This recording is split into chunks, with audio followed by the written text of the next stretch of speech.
Hi, I'm Linda. I'm here to help you work at home with your young readers. Here's our question. Why can't my son reread a word in a sentence that he just sounded out? We work with these students often.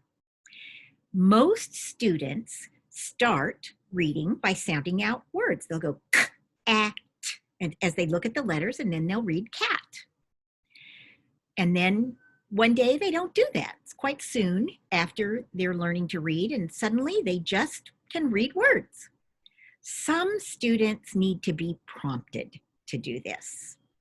And they're reading, and then, just like you say, they read cat, k, act, cat, and then it's 3 words later and they have to sound it out again. What we want to do with these students, the first thing we try is we say, keep your mouth closed and think the sounds. So that we only do this if they're accurate. When they go k, act, they read cat, not if they're going k, act, and they read boat. So if they're accurate at what we call sound by sound reading, then what you do is just help your student and say, keep your mouth closed and think the sounds. It's okay if they go like this. That's the first thing you want to do.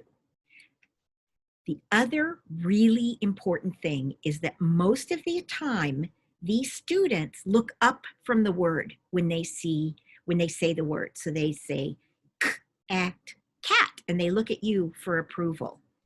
If they are not looking at the words, force them to keep their eyes on the page as they read.